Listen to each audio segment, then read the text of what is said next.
Vegas, actualmente secretario del Colegio de México, profesor investigador del Centro Internacional del Colegio de México y miembro del Sistema Nacional de Investigación Nivel 3. Obtuvo su licenciatura de Derecho en la UNAM y doctorado en Ciencia Política de la Universidad Yale en 1991. Sus principales áreas de interés son la economía política internacional y el proceso de integración económica en América del Norte.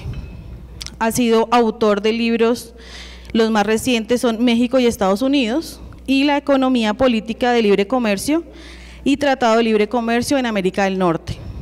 Visión retrospectiva y retos a futuro. Ambos han sido publicados por el Colegio de México en 2010 y 2014 respectivamente. Es coautor, editor y coordinador de más de 21 libros sobre temas internacionales y ha publicado numerosos artículos. Fue director asociado del Centro de Estudios de América del Norte de la Universidad de Duke y director de licenciatura de la Universidad de Yale. Ha sido profesor de la Universidad de Brown, Duke y North de Carolina en Chapel Hill, Texas y Houston y Yale en Estados Unidos, entre otras. Ha recibido innumerables premios y distinciones como becas en Woodrow Wilson, Fulbright, MacArthur y Fundación Interamericana y la Universidad de Yale. Muchísimas gracias por su participación y le damos la bienvenida. Gracias, es un gran gusto estar, pero no sé qué pasó con la…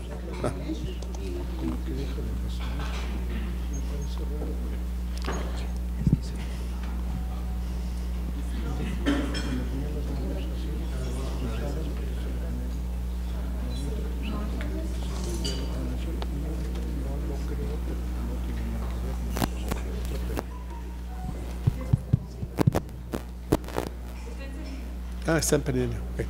Bueno, es un gran gusto, un gran placer estar con ustedes una vez más. He tenido el honor y el gusto de haber sido invitado anteriormente. Yo creo que es el 4º año que Mauricio me ha hecho el gusto de estar aquí. Bienvenido a todos ustedes, les agradezco su estancia. Se me pidió hablar un poco, se me pidió hablar del futuro del modelo económico occidental. Y bueno, se me ocurrió, como decía Mauricio, se discute mucho cómo puede entenderse y yo creo que la mejor manera de interpretarlo y entenderlo es que es como un proyecto de desarrollo económico estructurado por un conjunto de instituciones que se crearon bajo el liderazgo de Estados Unidos y los países europeos y bueno, y los latinoamericanos al terminar la Segunda Guerra Mundial. Básicamente la idea era que promover el crecimiento en base al libre comercio, libre flujo de capitales y que a final de cuentas dieran la posibilidad de que todos los países se beneficiaran de los resultados que esto iba a propiciar. En la actualidad el modelo se dice que está ya en cuestión y que probablemente ya no dure mucho. Y hay en particular los cuestionamientos tienen que ver sobre los beneficios de la globalización, sobre la incertidumbre y ansiedad de los cambios dramáticos económicos y tecnológicos, el renacimiento del proteccionismo, el resurgimiento del populismo y la ausencia de un foro efectivo de gobernanza, sobre todo entre las dos grandes potencias en la actualidad, China y Estados Unidos. En esta conferencia lo que quiero es hacer una breve, rápida recordatorio de cómo surgió.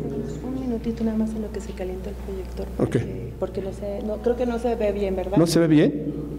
Entonces ahorita un minutito en lo que se calienta el proyector. Bueno, esto lo puedo decir verbalmente y yo creo que lo interesante va a ser cuando vean las gráficas, que es lo visual. Es decir, básicamente, recordemos, al terminar la Segunda Guerra Mundial, Estados Unidos se reunió con sus socios de los países de su alianza para tratar de estructurar un nuevo modelo económico. La idea había una visión de que la guerra se había provocado por varios factores, pero entre otros por una política que se había llevado a cabo durante la época de la década de los 30, en que los distintos países se habían cerrado y habían tratado de ganar beneficios de otros. Alemania, por ejemplo, había firmado acuerdos de libre comercio con otros países, obligándolo a que solamente tuviera relaciones con ellos, y se habían cerrado en bloques que había provocado una fricciones constantes entre los países, además de otras. Alemania obviamente también se sentía que en la Primera Guerra Mundial se le habían impuesto muchas cargas que no había reconocido, pero la idea era cómo podemos estructurar un mundo en el que todos nos beneficiemos. Y se creó y se generó esta idea de que teníamos que tener instituciones internacionales que coordinaran un esfuerzo conjunto.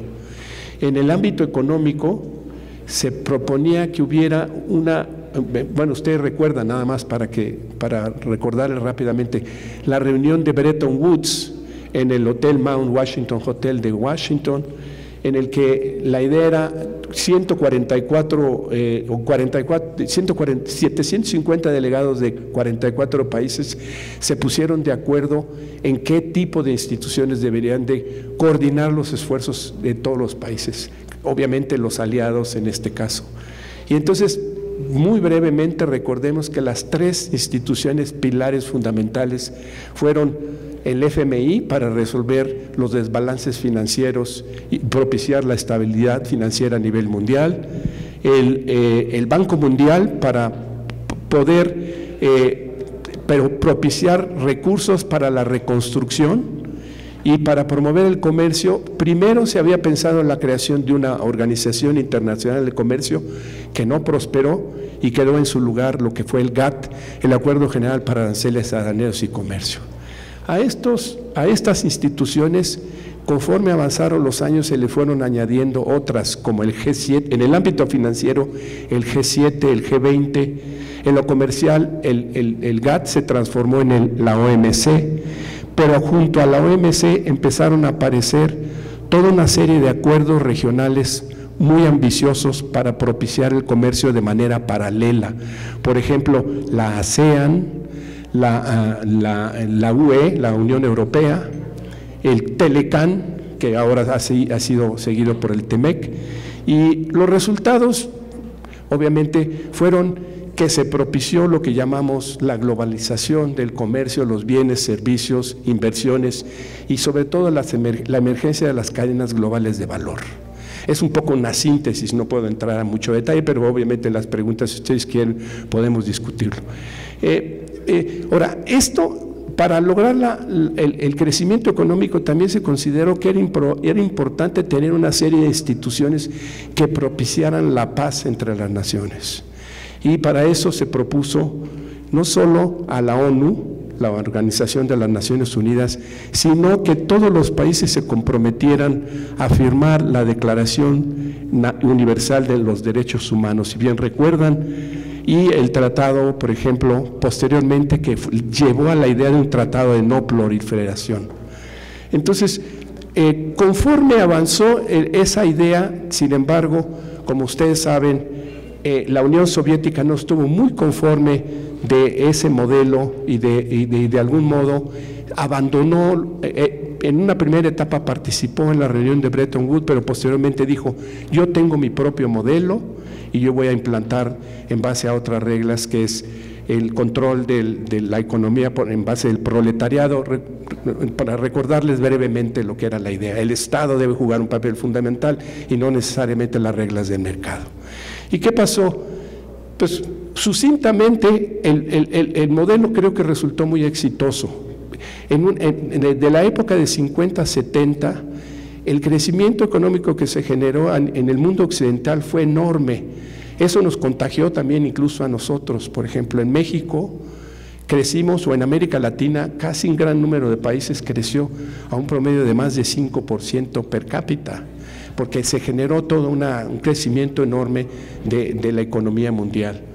De tal manera, bueno, empezó la Guerra Fría y de tal manera fue exitoso este modelo, creo yo, que como saben ustedes, a final de los 80, se dio lo que fue la caída de la Unión Soviética por la guerra, por el fracaso que tuvo el modelo socialista, y llegó a darse esta idea de que habíamos llegado probablemente ustedes leyeron el famoso libro del fin de la historia, que era esta idea de que era el liberalismo y la democracia iban a ser el modelo a través del cual ya no había necesidad de pensar en nuevos modelos, este era el que iba a imperar al fin. Y entonces fue la supremacía del neoliberalismo que los países, por ejemplo, de la ex Unión Soviética adoptaron y adaptaron muy rápidamente. Muchos de ellos se integraron a la Unión Europea, como ustedes saben, etcétera. Pero bueno, esta década de la idea del fin de la historia fue superada con los ataques terroristas desde diciembre 11, las guerras de Afganistán, el ascenso económico y militar de China y en particular la gran recesión, la crisis económica de 2007-2008 destrozaron ese sueño de que iba a haber un fin de la historia y más bien lo que tenemos, lo que surgió fue que pues ha habido un cambio dramático, una serie de cambios muy importantes a nivel económico, político, que yo quisiera resumir aquí. Y para un poco entender hacia dónde va el modelo, creo que sí es muy importante hacer una breve síntesis de cuáles son los beneficios y los problemas que han surgido. ¿Qué beneficios se tuvieron de este modelo que se adoptó a partir de la década de los 50? Pues aquí hay una gráfica que muestra un poco cómo, si ustedes pueden ver, a partir desde 1820, cómo ha ido declinando la pobreza extrema. Había sido lentamente, pero si ustedes ven cómo a partir de 1950 se acelera el proceso. Hay ahora un mayor número de gentes que han dejado de vivir en pobreza extrema, lo cual no quiere decir que no perdure, pero sí ha habido un avance sustantivo que yo creo que tiene que ver mucho con estos beneficios que se generaron a través del crecimiento. Vean ustedes la expansión de la clase media, es decir, familias que gastan entre 11 y 110 dólares por día por individuo a nivel global. Si ustedes pueden ver, ha habido un incremento, que ya superó a los niveles de poblaciones más vulnerables, pero todavía se podría hacer un mayor avance, sin embargo, sí ha sido un crecimiento importante, como pueden ustedes ver. Pero, ¿quién ha sido el que ha ganado en los últimos años de la globalización en ingreso a nivel mundial? Aquí vemos claramente cómo los principales beneficiarios del crecimiento han sido las clases medias asiáticas. Como pueden ustedes ver, han crecido. ¿Y quiénes han sido los principales perjudicados? Las clases medias de los países avanzados y clases bajas. ¿Y quiénes también se han beneficiado? El famoso 1% de las clases altas en los países avanzados. Pero lo interesante aquí es ver cómo el modelo asiático ha llevado a la proliferación, la participación de los países asiáticos en este modelo de alguna manera los ha llevado a beneficiarse en esta medida, por lo menos importantemente. ¿Cuál es la percepción que se tiene sobre la globalización? Como pueden ustedes ver, la percepción es muy positiva y es muy positiva en países asiáticos y empieza a tornarse muy negativa en los países occidentales, de tal grado que en Francia es la que mayor insatisfacción hay de la globalización. Es decir, no se sienten, y esto nos ayuda a entender los chalecos amarillos, nos ayuda a entender mucho de lo que está pasando en Europa y en Occidente. ¿Cuál es la desigualdad que se ha generado por este modelo? Pues se ha generado una desigualdad, pero no tan fuerte, y se ha perdido en algunos países, se ha reducido en algunos países como en América Latina y demás, y se ha acelerado en países más avanzados, que eso es lo que creo que nos ayuda a entender por qué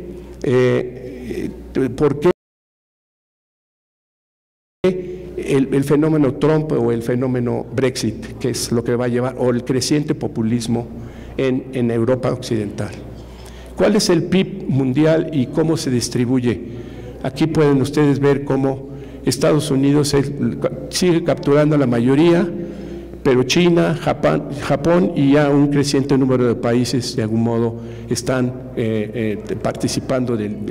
Ahora, como les decía, la idea original era un mundo próspero, pero también un mundo pacífico. La ONU, las alianzas militares. Aquí hay una clara, con todo lo que vemos en la actualidad de guerras en Medio Oriente y demás, que sí son preocupantes sin duda. Sin embargo, si lo ve uno a largo plazo, uno encuentra que desde que empezó la década de los 40, el número de conflictos armados y guerras a partir de 1946 se han reducido sustancialmente. Y lo mismo el número de muertos en batallas y en guerras. Esto obviamente se ve muy bajo, y no quiere decir que no sean sustantivas, pero al mismo tiempo, comparativamente a lo que existía a principios de los 40, pues es una reducción muy importante. Entonces, creo que era importante mencionarlo aquí. Déjenme dar, a mí se me ocurrió que esto podría ser una interesante metáfora. Corea, como el gran país que de alguna manera se arroga, quiere volverse una potencia nuclear y que lo ha logrado, y que, como saben, está creando grandes problemas. Sin embargo, si uno ve cuál es su política hacia la población, por ejemplo, si uno ve aquí la luminosidad de Corea del Sur, no se ve Corea, ¿no?, de Corea del Norte. Claramente Japón, Corea del Sur, pero Corea del Norte. ¿Por qué? Por esto. La inversión en infraestructura para electricidad y todo en la provincia, se ha privilegiado la creación de armas nucleares, pero vean cómo está. La luminosidad se ha caído por un 40% en Corea del Norte en los últimos años. Entonces, esa es la gran paradoja que lleva a cabo esta situación. ¿Qué otra, además de efectos desiguales de la globalización, qué otros fenómenos se han impuesto en los últimos años? Un cambio dramático en el centro económico de gravedad, el más dramático que se ha llevado a cabo en la historia en los últimos 10 años. Vean, empieza en Mesopotamia, antes llega cómo se trasladó hacia Europa y regresó en los últimos 10 años, se trasladó totalmente a Asia, pensando fundamentalmente en China. ¿Cuál es el crecimiento de China? La fuerza del crecimiento de China es tal que ahora, en los últimos 3 años, China ha usado más cemento que el que usó Estados Unidos en 100 años, para que tengan una idea. A mí me tocó estar en un viaje el año pasado en China, en que me tomé un tren de casi 1000 kilómetros, que iba a mucha velocidad. En cada población que pasábamos era sorprendente ver cómo había grandes edificios, construcciones y construcciones. Según leí ayer, creo que el 15% de los nuevos edificios construidos están vacíos porque no hay con quién llenarlos, de todo el crecimiento acelerado que se está dando en China. Y periodos de adopción de nuevas tecnologías. El número de años que tomó para que el producto insignia de cada revolución tecnológica o de cada importante momento tecnológico, ¿cuánto tiempo tomó? En los aviones, 68 años para que hubiera 50 millones de usuarios. Automóviles, 62, teléfonos, 50. Vean cómo se ha ido reduciendo el tiempo. En la computadora ya 14 años, el celular 12, el internet 7 y el Twitter 2 años. El Pokémon Go, yo creo que saben, ayer estaban platicando unos amigos de mi hijo, que es el que se ha vuelto, otra vez era un antiguo juego que volvieron a resucitar, y vean de lo que lo pusieron en vigor hace como hace unos pocos meses, en 19 días ya tenía 50 millones. ¿Por qué menciono esto? Porque la conectividad digital que se ha llevado es exponencial, está creciendo enormemente y ha generado toda esta revolución y estos crecimiento tecnológico es increíble. Otras dimensiones de la revolución digital. Hay 2.5 millones de StarMod en el mundo, y se espera que para 2025 crezcan a 61 millones. Los que usan las redes sociales, el crecimiento de robots industriales se calcula que van a crecer al doble en 2025. Ahora son 2 millones, son 4 millones para... Y ¿cómo se espera la creación el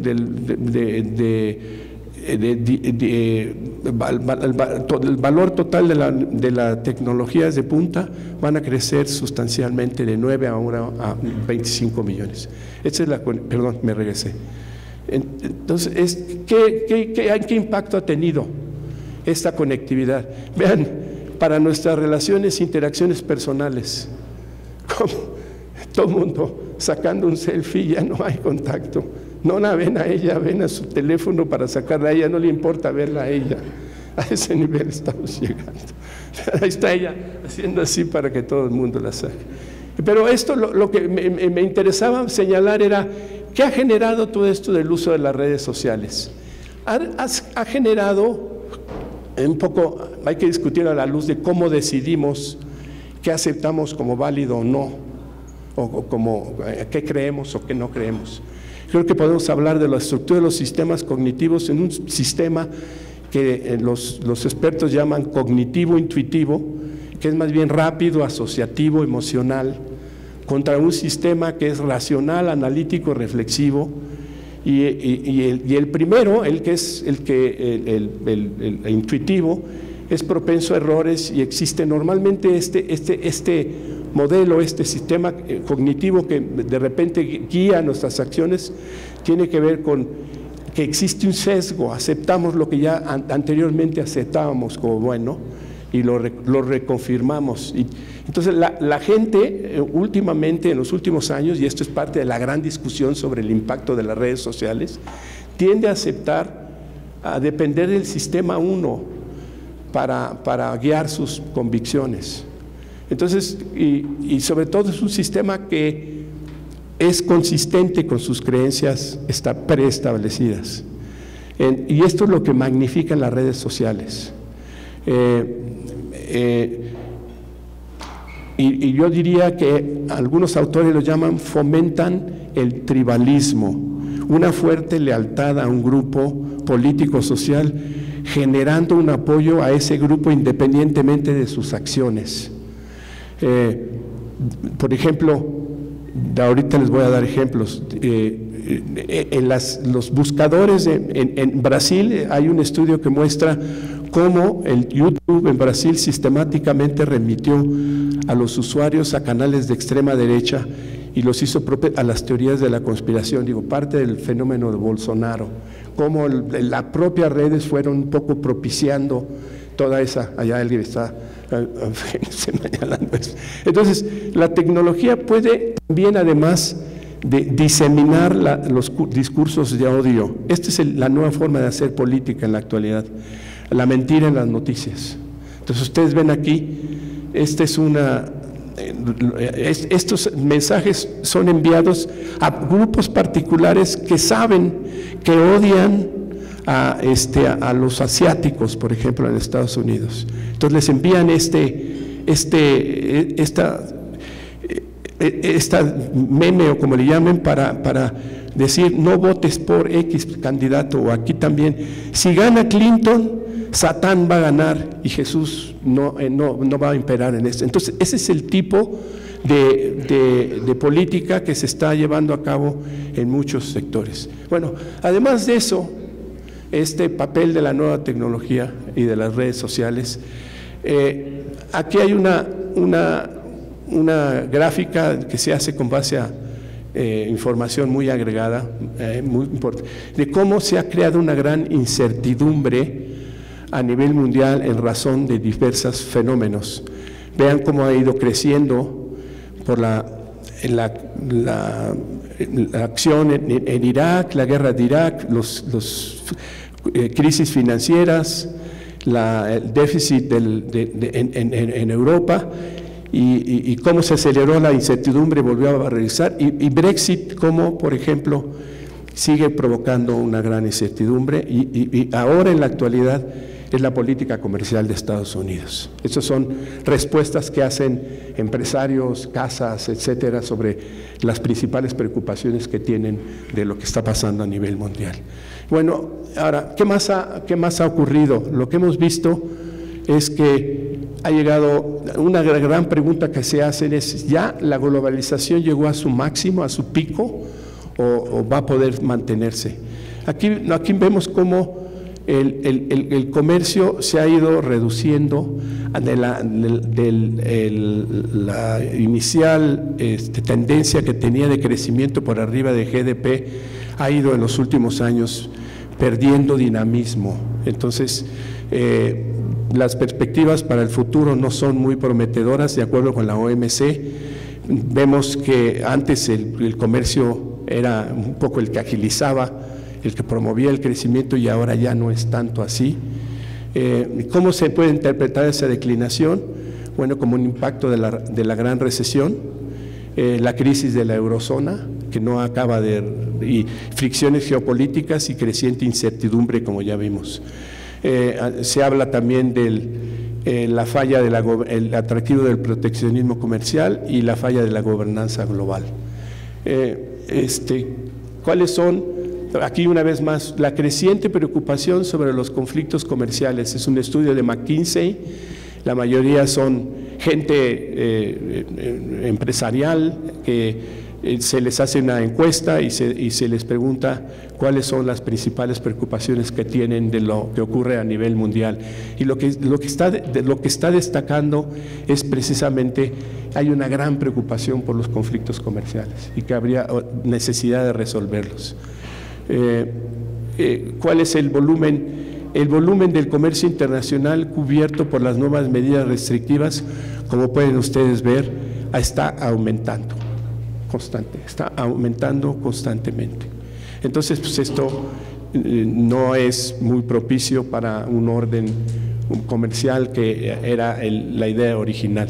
Y el otro fenómeno que obviamente está en boga es el resurgimiento, la ola populista, que normalmente se puede explicar, creo yo, como resulta, muchas veces las crisis financieras ponen mucha presión sobre las democracias, y como parte de sus secuelas normalmente se apoya a líderes populistas y partidos de extrema derecha que se empiezan a incrementar considerablemente.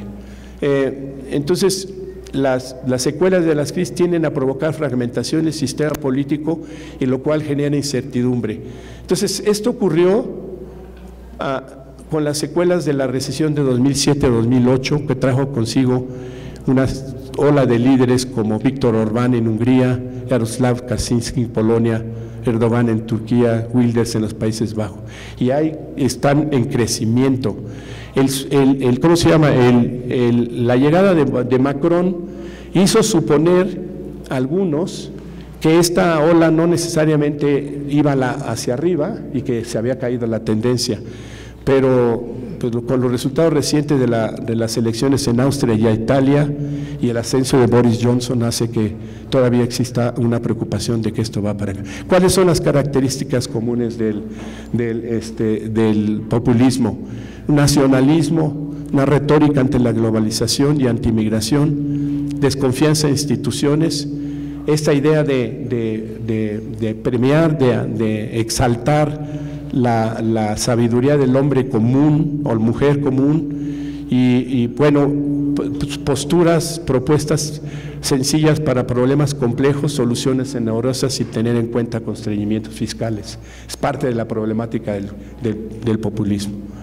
Entonces, el populismo en la crisis, como ven, en los años 1919-14, cómo se aceleró y cómo los partidos de derecha inmediatamente de derecha empezaron a ganar ascenso después de las crisis. Factores explicativos: gente joven, normalmente gente vieja, gente religiosa, tradicional. El sector rural normalmente es muy atractivo al populismo, y bueno, los factores que están explicando también parte del surgimiento es la arrogancia de élites y la corrupción que se ha expresado en diversos niveles. Bueno, en números, por ejemplo, vean cómo está creciendo, el número gris va ascendiendo el crecimiento del populismo en número de personas. Entonces, ahora el tema central, bueno, es uno de los temas de la plática, el Brexit. Bueno, como sabemos, hoy todavía en la mañana, yo venía manejando, Johnson estaba insistiendo, dio una conferencia diciendo que los culpables de que no querían aceptar su plan, el último que presentó, era la Unión Europea. No sé si hayan seguido esto, pero bueno, antes de llegar a eso, voy a decir, bueno, recuerdo quién votó, cómo surgió el Brexit. Bueno, un primer ministro, Cameron, que pensaba que podía tener la posibilidad de mantener y recuperar un poder firme para poder gobernar, es decir, un control más amplio en el Parlamento para poder gobernar, decide hacer elecciones, como ustedes saben, y resulta que las hace y las pierde. Y la gran pregunta es ¿qué pasó? Y entonces aquí lo que conviene ver es cómo se explica. El voto, pues fue en Inglaterra, fueron los que votaron para salirse, pero no en Londres. En Scotland no querían salirse, no quieren salirse, en Gales tampoco, ni en Irlanda del Norte. Pero bueno, como saben ustedes, la edad de los votantes, los que menos votaron fueron los jóvenes y los que más votaron fueron los viejos, de 45 para arriba. Con el nivel educativo más bajo fueron los que votaron a favor del Brexit. Y grupos blancos fueron los que votaron a mayor nivel, que no por los otros grupos étnicos. ¿Y cuáles son? Como saben, se hablan de los escenarios. Aquí sí no traduje esta frase porque es la que dijo Theresa May. La realidad es muy difícil predecir el impacto, dado que estamos entrando en un mundo desconocido, por decir algo. Nunca un miembro de la Unión Europea se ha salido de la Unión Europea. Pero ¿cuál es la idea del Brexit? La idea de Johnson es salirse, que insiste, porque piensa que con eso recupera el control de la política, sobre todo migratoria, y no quiere asumir lo que es la cuarta libertad de la Unión Europea, que es la libertad de movimiento de los trabajadores y de gente. Entonces, esto es parte de lo que se está discutiendo. La idea es, las opciones que se están planteando por el presente momento es, ya no voy a hablar de lo que decía antes, porque ahora está aquí exactamente esta semana. Se habían llegado a un acuerdo en el que se mantenía a Inglaterra, se separaba de la Unión Europea, pero mantenía el mercado de la Unión Aduanera en Irlanda, que es precisamente el gran tema, porque Irlanda pertenece a la Unión Europea, pero Irlanda del Norte es parte de ¿cómo se llaman ustedes?, de Gran Bretaña, y ellos de algún modo hicieron un pacto para que haya fronteras libres y abiertas, y bueno, como todos formaban parte de la Unión Europea no había problema. Pero ahora si se cierran, el problema es ¿qué pasa si Irlanda se mantiene en la Unión Europea y Irlanda del Norte es parte de la Unión de Gran Bretaña, del Reino Unido? Entonces lo que quiere lograr Johnson es que se acepte que Irlanda se separe de la Unión Europea, pero que mantenga, no está claro, de manera unilateral, las reglas de la Unión Europea para bienes de productos y servicios, y que luego haya una revisión más mínima al interior de Inglaterra del Norte.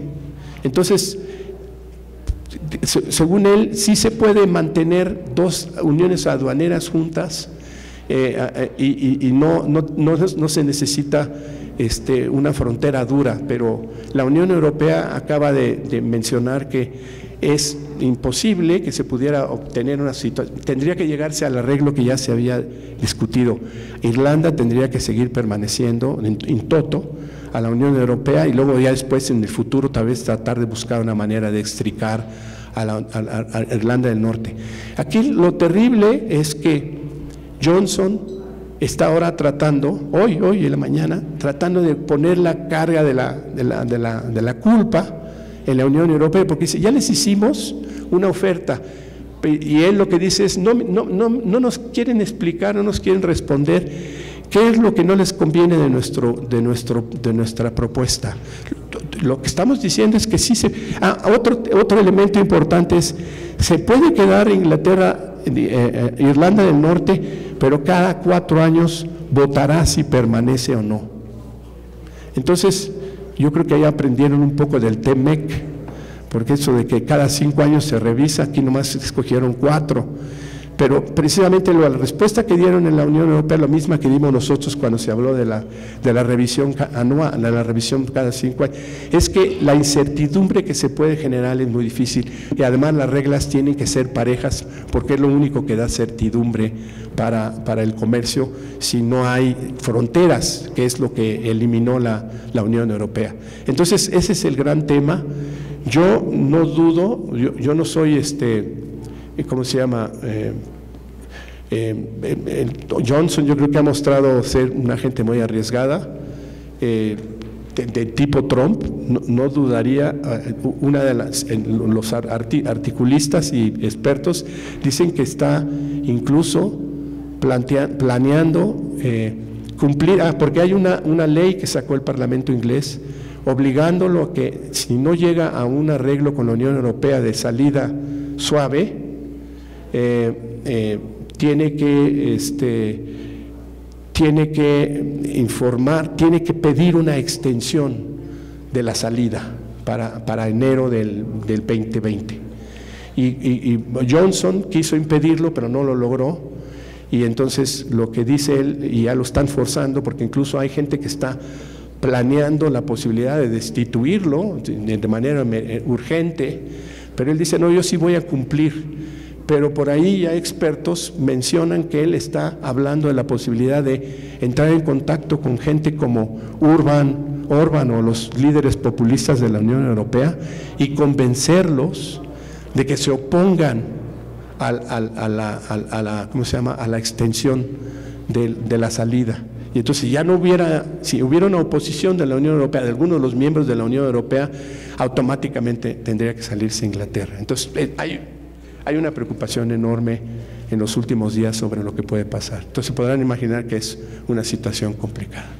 Entonces, ¿cuáles serían los aranceles futuros para las exportaciones de Gran Bretaña? Bastante fuertes en diversas áreas, en automóviles, productos agrícolas, minerales, como pueden ver ahí, sería una tarifa, químicos, etcétera, tarifa bastante importante el impacto para la Unión. Se dice también que, bueno, no solo sería negativo para Inglaterra o para el Reino Unido, sino también para Europa, pero en fin, yo creo que están esperando que sí puedan llegar a resolver su problema. Bueno, y viene el siguiente tema, que es Trump, lo que en el año 2016 se le denominó, la palabra del año era la surreal, este señor, bueno, en fin, creo que la sesión del año pasado vimos esto de cómo hay una reciente reacción creciente contra la globalización en Estados Unidos, derivada un poco de la pérdida de competitividad de ciertos sectores industriales, que sobre todo aquellos intensivos en el uso de mano de obra, que no han resistido la competencia de otros países y han ido perdiendo participación en el mercado. Entonces se empezó a experimentar desde los 70s un déficit en la balanza comercial y en cuenta corriente a partir del 91. Entonces hubo mucha presión al interior de Estados Unidos y esto obligó a buscar fórmulas entonces se creó un sistema para apoyar trabajadores desplazados fondos y un sistema de vamos a tratar de generar una apertura mayor para capturar mercados internacionales como fórmula a la pérdida de mercado interno. Y entonces esto es lo que se dio. El gran crecimiento de exportaciones y todo en Estados Unidos en el periodo de Clinton fue por la apertura y la negociación de distintos acuerdos que se dieron. Pero eso no ayudó para que sectores que estaban no competitivos siguieran perdiendo, participación en el mercado y perdieran sus empleos. Entonces, para dar una idea, vean ustedes el empleo en industrias como vestido, industrias del metal, cuero y productos de vidrio. De 1977, 164 empleados por cada 10,000 trabajadores. Para 2015 ya eran 5.8. Entonces, nada más. Es decir, están siendo desplazados y han perdido competitividad. Entonces, esto ha llevado precisamente a esta. Y luego, ¿cuál ha sido la trayectoria? Vimos esta gráfica muy agregada que presenté antes de cómo la desigualdad había incrementado en Estados Unidos. Pues aquí están los datos. Aquí, por ejemplo, la participación del 1% de los que poseen el ingreso ha ido avanzando. De 1980 tenían una participación del 10% y los trabajadores tenían el 22%, y ahora en la actualidad el 1% tiene lo que tenían los trabajadores en 77 y los otros el 20%. Entonces es una concentración enorme del ingreso que ha llevado precisamente a esta insatisfacción que se ha dado en Estados Unidos. Y se expresa en estos discursos de Trump. Ya nuestro país está en serios problemas y bueno, en la búsqueda de enemigos, no solo internos, sino externos, que en este caso los enemigos a los que decidió recurrir Trump era a México, a China y a México, como saben, como parte de los culpables en la pérdida de empleos de Estados Unidos. Entonces, ahora, es un fenómeno que no solo afecta al Partido Republicano, sino también al Partido Demócrata, como pueden ver a Bernie Sanders, que ahora está como en segundo lugar en la competencia por ganar la candidatura en el Partido Demócrata. Entonces, bueno, es un hecho que sí hay una amenaza China para Estados Unidos. Vean cómo ha crecido el déficit de Estados Unidos con China enormemente a partir de la entrada de China en la OMC en 2001. Entonces, el déficit se ha incrementado. Bueno, esta es una gráfica interesante porque ¿se acuerdan cuando Hillary Clinton en una entrevista dijo, es que los deplorables que votaron por Trump, criticando a los que la hicieron que la criticaran mucho, los deplorables son precisamente grupos del sector rural, en los estados estos del Midwest, que se han sentido abandonados y que no han tenido todos los recursos que tenían para apoyar los sectores de trabajo que habían sido desplazados, ya no están recibiendo recursos. Ustedes pueden ver cómo y el nivel de salud y demás explica mucho el voto de Trump para esto. Y bueno, ¿cuál era la agenda? En una etapa, la primera etapa cuando llegó Trump habló de 7 puntos fundamentales: retirarse del TPP, designar negociadores duros y identificar violaciones de los tratados, renegociación del Telecán, instruir al Departamento de Tesoro para que etiquete a China como un manipulador, y todo esto hasta ahora ya lo está implantando. Ya hay, el gran preocupación del señor Trump es la cuenta corriente, y piensa que son los acuerdos los que la están provocando, pero en el fondo, como ustedes saben, es un problema de los ahorros y gastos que tenga un país, lo que explica un déficit, y esto no lo quiere reconocer, y esto lo sabemos todos nosotros. Y a ver, a final de cuentas, cuando uno dice por qué señala a México, cuando realmente los principales socios comerciales son, bueno, sí son Canadá, México, pero en donde tiene el déficit fundamental es con China y no necesariamente con nosotros. Bueno, eso explica por qué ahora se ha concentrado tanto en la relación. Entonces, el tema de guerras comerciales. ¿Qué significa una guerra comercial? Guerra comercial significa que los países abandonan las disciplinas multilaterales, a los compromisos que tienen a nivel internacional y empiezan a adoptar unilateralmente políticas proteccionistas, como está haciendo el señor Trump. Aranceles, restricciones cuantitativas, políticas discriminatorias. ¿Tiene sentido? Yo creo que a todo el mundo, es una pregunta que a todo el mundo se hace. ¿Tiene sentido adoptar una política así? Hay economistas que arguyen que en la medida en que una economía es suficientemente grande para afectar los precios de sus exportaciones e importaciones mediante la adopción de un arancel denominado óptimo, podrían sí tener beneficios en su intercambio comercial. Lo que pasa es que ese cálculo que se hace normalmente no toma en cuenta en qué medida los beneficios que pudiera haber en los términos de intercambio comercial son bajos comparados a los costos de una reducción del comercio, más los costos que se derivan de la incertidumbre comercial. Eso es un primer. Es decir, yo puedo ganar, pero otros me dejan de comprar, y además la incertidumbre que genera hace pérdida de comercio. ¿Cuánto voy a ganar en el mediano plazo a final de cuentas?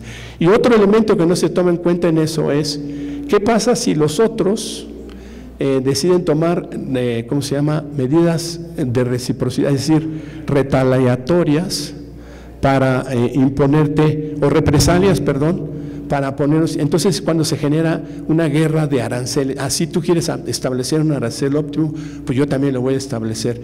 Y entonces se genera una regla y se da lo que en inglés se llama beggar thy neighbor, que la traducción es empobrecimiento del vecino, es decir, todos rebajamos, llevamos a cabo la guerra, cerramos elevando aranceles, y entonces se produce una recesión, que eso es lo que pasó precisamente a final de la guerra, en la década de los 30 del siglo pasado. La guerra, y eso es lo que precisamente para eso se creó el orden global de Bretton Woods. Tenemos que evitar ese escenario de que todos estemos pensando únicamente en cómo mejorar nuestra balanza comercial, que es la visión mercantilista, y cómo podemos generar un sistema en el que todos nos beneficiemos sin tener que recurrir a medidas unilaterales. Era la idea, y eso es lo que está ahora precisamente en crear. Ahora, ¿qué impacto pudo tener? Se ha hecho estudios del impacto que tuvo para Estados Unidos durante la Gran Depresión el haber elevado sus aranceles a 45%, con base en esa teoría. ¿Y qué pasó? Debido a la elasticidad de su demanda y el tamaño de la apertura, se calculó que se perdió como el 2 o 3% del PIB. Sin embargo, una vez que los otros socios empezaron a aplicar represalias y toda la incertidumbre, los costos que se generaron de manera indirecta y todo fueron los que de algún modo llevaron a la gran recesión, que es lo que preocupa precisamente en la actualidad. Si seguimos ese camino, todos vamos a una carrera hacia el fondo, y eso es lo que tenemos que evitar. Entonces, aquí doy ejemplo como el impacto proteccionismo, como Estados Unidos a partir de la Segunda Guerra, en 1900 tenía aranceles muy altos, lo redujo a partir del GATT, aquí está el GATT, fue cuando los empezó a reducir, y vea, una tendencia a la baja todo el tiempo, y es precisamente a partir de 2015, miren cómo está empezando a elevarse otra vez la tarifa. Está llevando a niveles ya altos también, que pues es sumamente preocupante. ¿Cómo ha impactado a los consumidores? Pues, depende, hay unas subidas y bajadas, pero ya empieza a afectar un creciente número de consumidores. ¿Cómo se expresa también medidas unilaterales?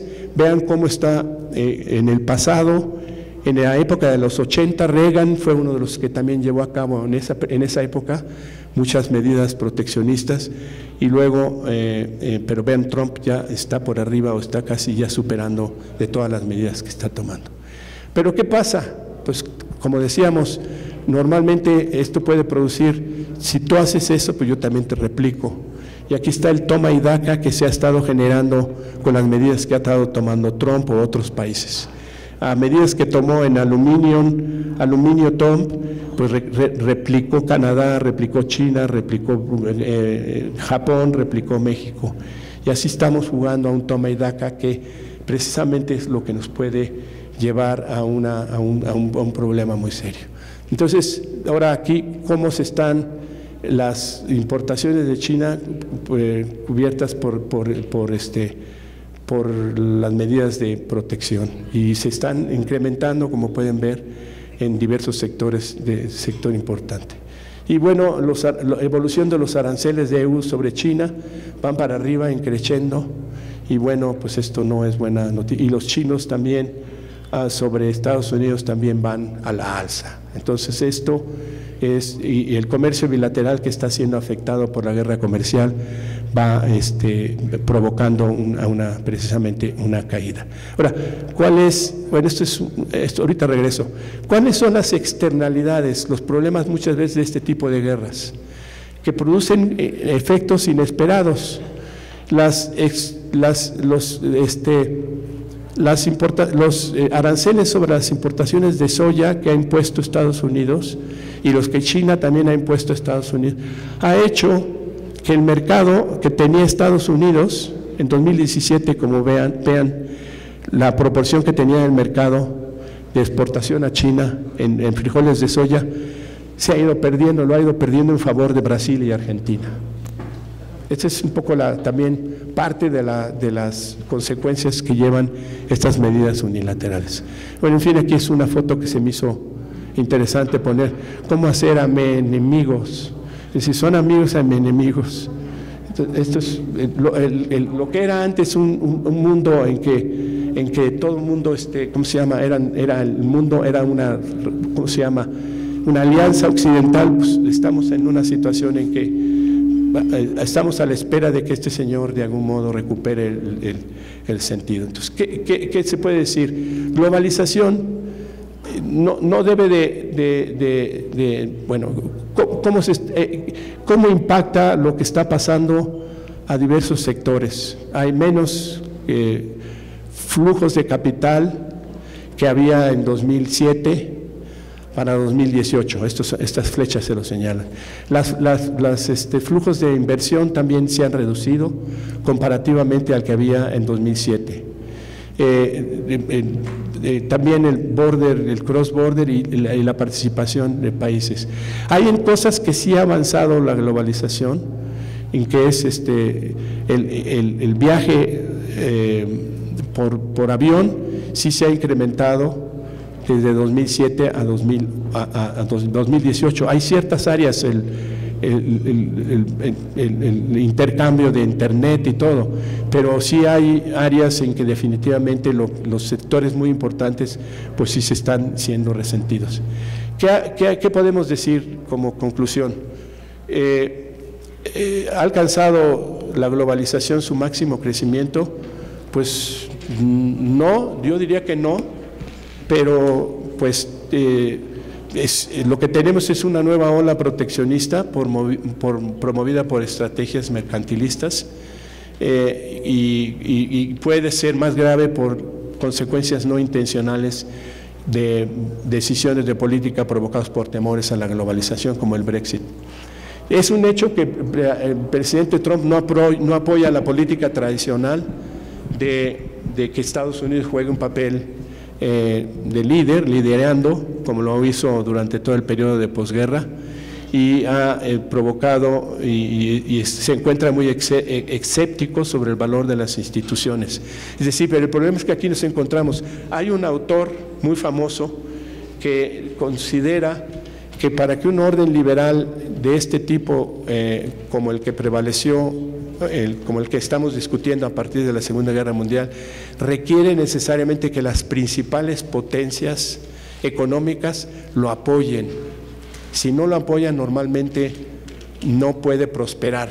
Empieza a darse una desagregación y una fragmentación del sistema como el que estamos viendo.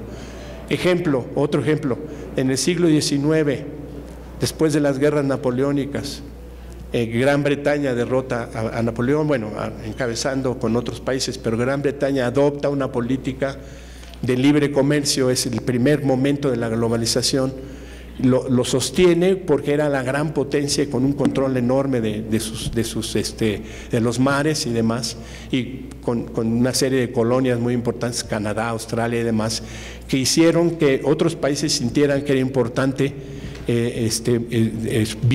actuar en base a ese sistema de libre comercio, además porque Inglaterra lo podía imponer de algún modo por su gran mercado y etcétera. Y de hecho, en esa época de la primera globalización, si ustedes recuerdan, o se los menciono, fue cuando se dieron las ondas masivas de migración, que fueron las más amplias que se han dado desde entonces, a finales del siglo XIX, el siglo XX. Y era porque estaban siendo favorecidas por este sistema que de algún modo favorecía Gran Bretaña. Pero con el ascenso de Alemania, etcétera, que no llegó con una visión igual y que quería retar, y entonces fue cuando se generó el problema al principio del siglo XX de Alemania querer jugar un papel hegemónico en contra de Inglaterra. Y entonces hay una tradición en la historia de que normalmente cuando llegan a otra potencia puede darse una situación en la que la única solución a una crisis de dos potencias es la guerra o la búsqueda de una solución de alguna manera coordinada. En el caso de la Primera Guerra Mundial, pues fue guerra, y luego la Segunda Guerra Mundial fue guerra. Entonces, supuestamente el orden creado terminando la guerra era impedir que se diera esto a través de una serie de organizaciones internacionales. El problema que tenemos ahora es que Trump, estas grandes potencias, China por un lado, no sé qué opinen ustedes, pero China por un lado alega que está a favor de este orden y dice: yo lo estoy favoreciendo, yo quiero beneficiar a todo el mundo, vean la ruta de la seda, etcétera. Pero cuando uno escudriña en lo que significa, uno se da cuenta que son un modelo muy distinto a es un modelo en que China quiere mantener un tipo de control, etcétera, en qué sectores, y de algún modo pone contratos, préstamos que luego pone: si tú no puedes pagar, yo quiero 99 años de control. Entonces hay reglas, o en el caso de su manejo de la propiedad intelectual, como saben, si quieres hacer negocios en mi país, necesitas cederme propiedad, necesitas cederme tecnología, que es una manera en que le ha servido y le ha sido útil. Pero ya hay países que dicen: momento, pero tú también tienes que dejar de utilizar de manera injusta muchas políticas que favorecen a tus empresas. Por ejemplo, en el Tratado Transpacífico, la idea del acuerdo era que tenía que haber una serie de regulaciones para que las empresas estatales de países como Vietnam, hay una serie de regulaciones, dejen de manejar sus políticas de subsidios y de apoyo de manera que sea injusta a como se usa en los sistemas de mercado. Y entonces este tipo de temas tiene que haber una instancia donde se puedan resolver, para decir, bueno, ¿hasta cuándo puedes, qué tipo de subsidios, hasta qué tipo de política puedes utilizar, qué porción del mercado puedes utilizar? Por ejemplo, en el caso de Airbus y ¿cómo se llama? Y de Boeing, es un asunto de 15 años que se acaba de resolver por la OMC a favor de Estados Unidos en una primera instancia. Se dice que antes de esa decisión de llegar a la OMC, se habían puesto de acuerdo sobre una serie de reglas de cómo podían ambas industrias, Boeing y Airbus, utilizar subsidios para que de alguna manera no fueran violatorios de reglas de finanzas internacionales. Y más o menos se pusieron de acuerdo, pero cuando ya no estuvieron de acuerdo, se tuvieron que recurrir a este mecanismo. Ahora, la OMC para eso sirve, para resolverlo. Pero la pregunta es que uno se hace ¿es el momento, es suficiente ahora, como está la cosa, que la OMC tome una acción de decir, ahora tú puedes tomar una acción de penalización de 8,000 millones de dólares? Creo que no va a ayudar, pero de algún modo es un tribunal que tomó la decisión. Y no es lo mismo que sea que el propio país diga, yo voy a hacer esta acción. Y entonces hay toma y daca que puede conducir a una guerra más acelerada. Entonces sí es importante, y la gran pregunta es, ¿podemos recuperar a la OMC para que juegue ese papel? Ha hecho avances en algunas áreas. Logró, por ejemplo, un gran acuerdo sobre facilitación de comercio, que sí se logró a nivel multilateral. Y ese es parte de lo que es, por ejemplo, ahora el TEMEC, mejorado y todo. Pero se está negociando un acuerdo de servicios muy importante en la OMC. Pero los temas centrales de propiedad intelectual, de tecnología, esos que están separando, como que no parece encontrarse una instancia que pueda vislumbrarse. Entonces, ¿cuál sería? ¿Puede ser reformada la OMC? Tendríamos que buscar maneras, buscar fórmulas para hacerlo. Entonces aquí es lo que les decía yo del autor, un sistema liberal económico no puede existir y ser mantenido a menos que los países más importantes económicos, las potencias económicas lo quieran, lo establezcan, lo sostengan. Si no, nos vamos al caño. Es un poco la idea de lo que dice aquí. Entonces, yo nomás quisiera terminar diciéndoles un poco esto de escenarios a largo plazo, de dónde creo que podemos estar. Podemos ver una situación en que se dé una recuperación en el lado derecho arriba, recuperación de la gobernanza global, aunque siga existiendo disrupciones tecnológicas y presiones ecológicas o desafíos de migración, pero que haya, en la medida en que se pudiera recuperar la afluencia, podríamos tener esperanza de que el orden económico y occidental podría sobrevivir y demás. Pero también hay una posibilidad de que nos vayamos a un extremo de depresión, colapso de la gobernanza global y crisis financieras recurrentes, xenofobia, etcétera. Hay gente que dice, estamos en un cambio de era, no es un cambio de régimen, es un cambio de era. Y entonces la era, que como pasó en el siglo XIX, pasó de libre comercio, pero luego una caída en dos guerras terribles, una era que no quisiéramos repetir. Y espero que cuando hablan de eso no se estén refiriendo a esto, pero sí existe la posibilidad de que haya confrontaciones. Por ejemplo, el caso de Hong Kong que estamos viviendo, pues es una situación preocupante de que cómo se va a resolver la situación en esa región. China ya está empezando a juntar, como saben, ejército y todo, y los hongkonianos lo que opinan es que no se está cumpliendo con el acuerdo que se había establecido de mantener sus libertades y demás, y soterradamente las han estado eliminando. Los chinos dicen que no es cierto, pero el hecho de la ley esa que querían para ¿cómo se llama?, para extraditar a los, pues era una violación clara. Entonces, la gran pregunta es, ¿qué va a pasar ahí? ¿Se dejaría Occidente que en un momento dado China ocupara Hong Kong?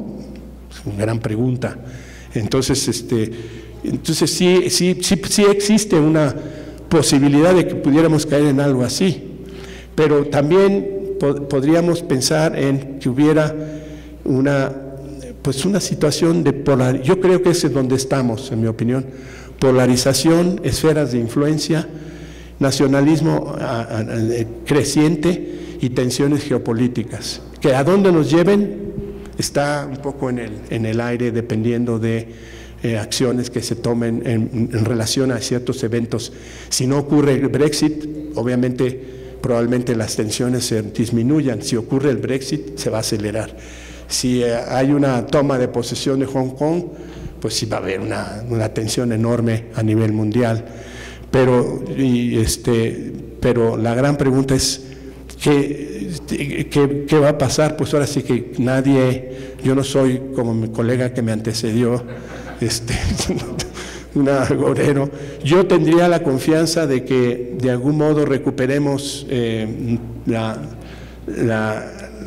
capacidad para entender que bueno, tendríamos que impedir que se siguieran dando el fenómeno de la guerra, pero bueno, tampoco me quiero comprometer. Viendo cómo es el señor Trump y cómo es el señor Johnson, pues esperemos que los demás líderes occidentales tengan la capacidad de frenarlos y de lograr que de algún modo logremos lo ideal sería la recuperación de la gobernanza global, aunque haya disrupciones, pero pues no estoy muy seguro, la verdad, hacia dónde estamos. O sea, hay signos ominosos, pero también hay otros que de alguna manera, como ven, muchas cosas que la tecnología puede ayudarnos a resolver conforme y la buena disposición también puede llevar a eso. Pues eso sería. No sé si tengan preguntas, por favor.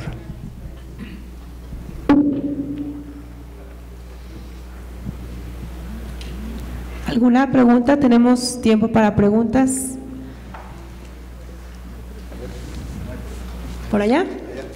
Correcto. Yo quisiera preguntarle, ¿cuál sería la posición o cómo ves tú la posición de nuestros países de Latinoamérica que no están en la parte alta de las economías con esta situación? Yo como veo a México está tratando de jugar una posición de sostener el régimen como lo tendríamos en términos de áreas, es decir, países que sabemos que los métodos fundamentales para resolver conflictos son estas instituciones, y que lo ideal es que podamos, por ejemplo, promover comercio en base a acuerdos que logremos en estas instituciones creadas y no en base al recurso de acciones unilaterales, por ejemplo. Entonces yo creo que México ahora, como se vio con la negociación del TEMEC, en el ámbito económico, con la negociación del TEMEC, no dejó de negociar acuerdos con otros países. Por ejemplo, si saben que México fue de los que promovió que, pese a la salida de Trump del TPP, se alió, bueno, Japón, México y demás se aliaron con la idea de que debía de mantenerse el TPP, que es un acuerdo muy revolucionario, muy ambicioso, y se firmó, y ya de hecho entró en vigor. Entonces eso le da a este grupo de países, 11 países, que fueron convencidos por Estados Unidos por Obama, para llevar a cabo ese acuerdo, que es muy novedoso, hay que mantenerlo. Entonces congelaron las disposiciones dentro del acuerdo que permiten que Estados Unidos, si hay un giro en su política, pueda regresar y posicionarse. Entonces, y esto es un poco la idea. Por otro lado, está renegociando su acuerdo que tiene México con la Unión Europea, lo está modernizando. Y está un poco parado porque hay por ahí algunos problemas en términos de indicaciones geográficas y algunos otros temas del acuerdo, pero está muy promoviendo ese acuerdo porque sabe que Unión Europea también es muy importante fortalecerla y es un mercado importante. Entonces estamos tratando de jugar un papel de estabilizador del sistema que se está perdiendo. Y por ejemplo, cuando nos quisieron obligar a apoyar la idea de invadir, bueno, no invadir, pero de actuar directamente contra Venezuela, pues México se opuso porque decía no conviene tomar esa acción, aunque por más que sea un régimen que nosotros a lo mejor no coincidamos, es muy importante que es el gobierno legítimo, yo no me pronuncio sobre ello y estoy jugando un papel de conciliador. Creo que ese es un poco ahora. En el ámbito migratorio, pues no pudimos evitar que precisamente por el hecho de que somos un país que estamos entre Centroamérica y Estados Unidos, pues no podíamos impedir que hubiera una necesidad de frenar el flujo. que ya porque ya estaba generando muchas problemáticas. Ahora, la manera en que está tratando de actuar y de cumplir con esa idea no es un problema de que nos lo haya impuesto Trump, aunque todo el mundo piensa que así es, ¿no? Pero es un problema que también teníamos nosotros y que no habíamos adoptado una política sobre ese fenómeno, porque al final de cuentas también a nosotros nos convenía tener algún tipo de regularización de ese flujo. Entonces ahora, tal vez ahora no se está haciendo, se está rápidamente tratando de buscar fórmulas para que eso no sea un problema de que siga dándose el flujo. Entonces, apoyo de una iniciativa para invertir en América Central. Entonces, yo creo que lo que está haciendo México es tomar una postura muy parecida a la que siempre lo distinguió como un país con una política exterior de conciliación y de jugar papel para la pacificación y para el crecimiento y la estabilidad. Eso es lo que yo lo vería así. Creo que sí se está logrando, pero creo que también exagera un poco el presidente al no ver que hay otros organismos y foros donde él tendría que jugar papel para liderar proyectos y propuestas que vayan en contra de estos ataques al orden liberal. Es decir, yo creo que, por ejemplo, fue una pérdida el que no hubiera ido al G20, en la reunión del G20, tendría que haber ido para promover un poco muchas de sus iniciativas a nivel mundial, independientemente de que el canciller sea muy hábil en sus exposiciones y demás, Ebrard, pero yo creo que muchas veces hay en estos mecanismos y en estas organizaciones los presidentes deben de jugar un papel fundamental. Yo espero que en algún momento cambie su posición, porque yo sí creo que independientemente de lo que se diga, sí hay, yo he platicado con gentes de Inglaterra, de varios países, sí se le ve como alguien que podría tener un papel importante en foros internacionales para promover cierto tipo de solución, pero él se ha restringido. Entonces, mi respuesta es un poco ambigua. Yo digo que está bien como se ha estado haciendo, pero por otro lado también podría hacerse más para defender, pero sin duda nosotros estamos a favor de esta idea, ¿no? de que el orden multilateral debe de mantenerse, estas instituciones que creamos deben de mantenerse y no desaparecer por acciones unilaterales de toda esta presión que existe a nivel mundial. No sé si respondí eso, ¿sí? Sí.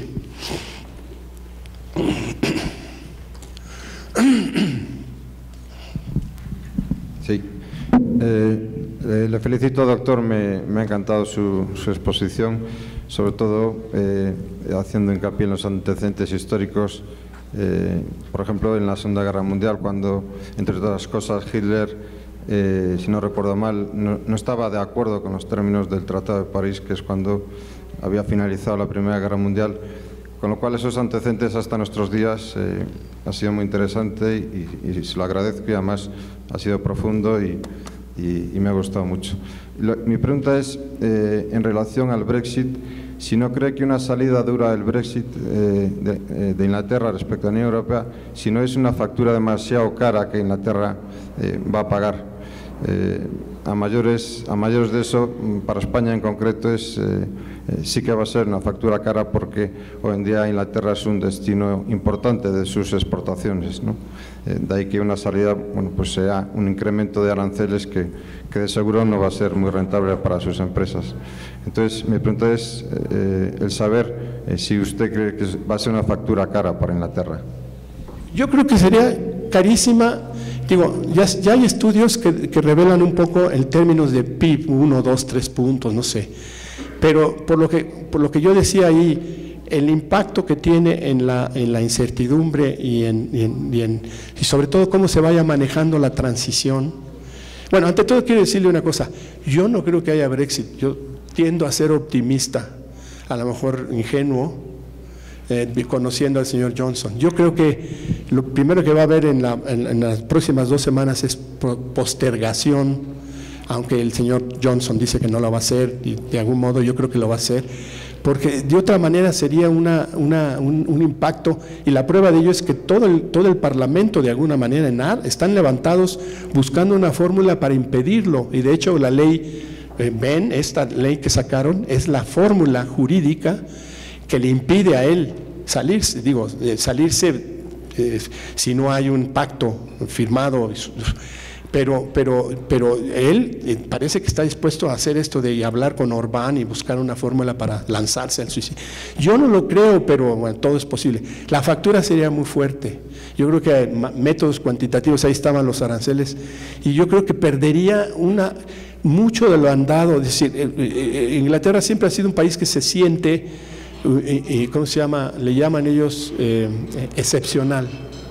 Nunca ha pertenecido realmente a Europa, siempre lo hizo con renuencia, entró y luego se salía, no entró al euro y luego sí, no, entonces nunca aceptó el euro, entonces siempre ha sido muy renuente, pero al mismo tiempo sabe la importancia del papel que juega y la importancia. Yo creo que sería grave, no solo en términos económicos, yo creo que la factura podría ser una separación de Escocia, se lo aseguro, digo incluso, porque en Escocia ya han dicho, si ustedes se salen por nosotros también pedimos una independencia. Entonces yo creo que eso podría ser sumamente grave, por eso le digo, podría ser caer en este otro cuadro de acá.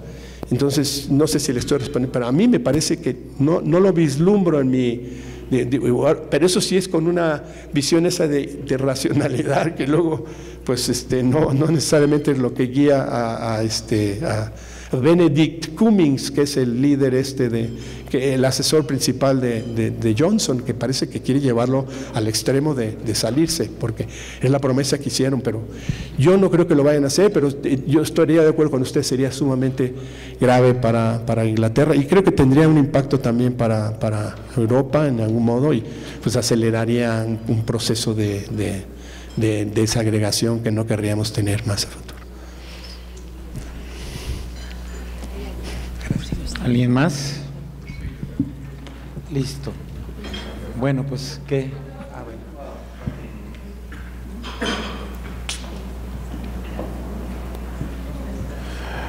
Bueno, doctor Gustavo, realmente excelente su exposición, como decía mi colega Aquilino. Mi pregunta es muy puntual, ¿no? Vi que señalaba algo relativo al populismo, ¿no?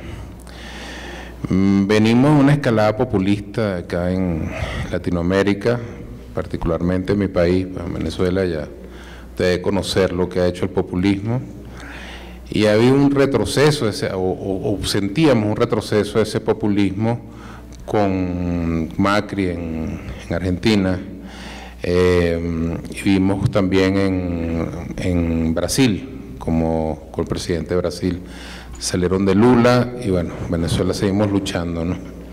Sin embargo, veo ahora como un retorno, ¿no? como una vuelta. Veo que en Argentina, por ejemplo, es la posibilidad de que entre nuevamente el kirchnerismo. Veo revueltas esta semana en Ecuador, también amigos acá de Ecuador, donde no nos cabe duda pues de que Correa tiene algo que ver allí, ¿no? Está metida la mano populista. Aquí en México, pues evidentemente no puedo evitar, pues estoy aquí con mi gente en México y veo que hay una tendencia populista de López Obrador. Entonces, ante tanto fracaso, 20 años, salir y volver, ¿cómo cree usted que esto pudiera afectar este crecimiento, esta gobernanza global que nos ha expuesto hoy? Sí, ¿qué desenlace pudiera haber en este cuadro con estos vaivenes del populismo? O sea, yo sé que usted no tiene el oráculo como el amigo, pero su análisis, creo que su análisis puede ser interesante, ¿no? En esto que estamos viviendo, porque es reciente, ¿no? Está pasando, ¿no? Pues sí, en efecto, hay olas y yo creo que yo diría que, para ser muy sucinto, pues lo que puede favorecer es que tengamos una situación en que pues se vaya a dar un desmantelamiento de instituciones. Bueno, no, déjeme repensarlo.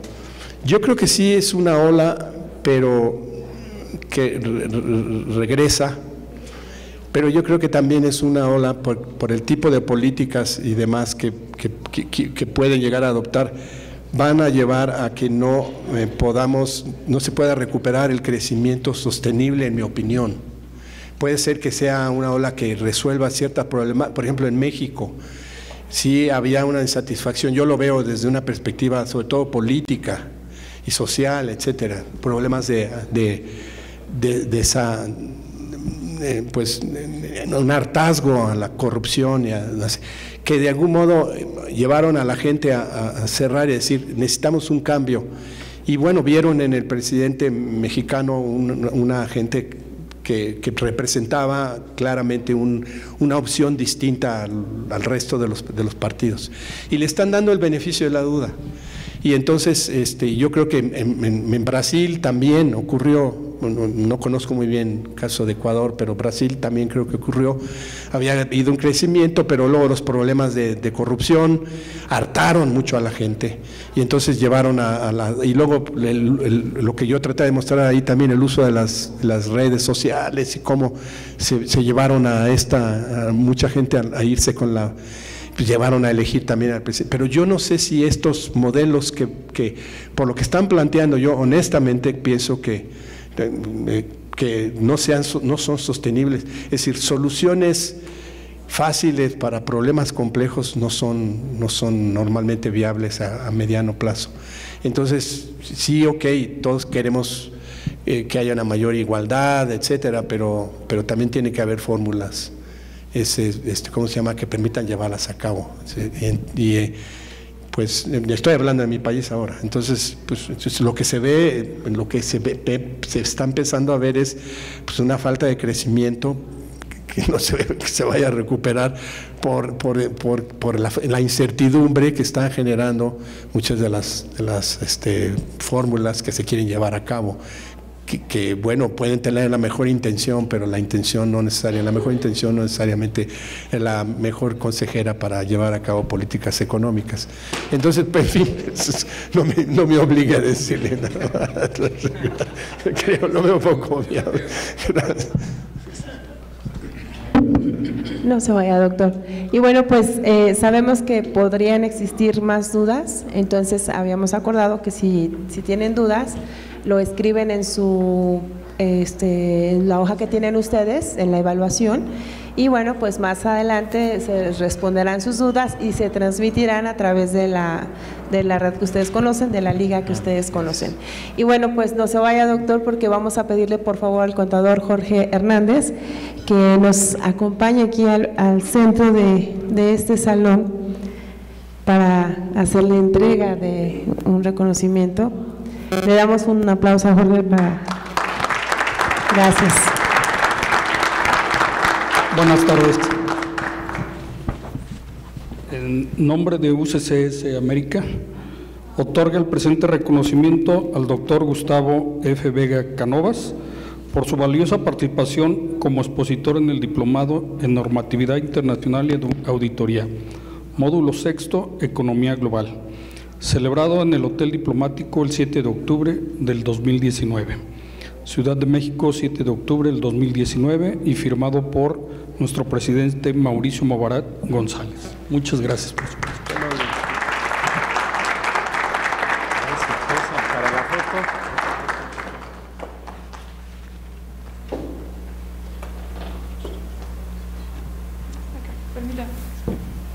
Esa es la oficial.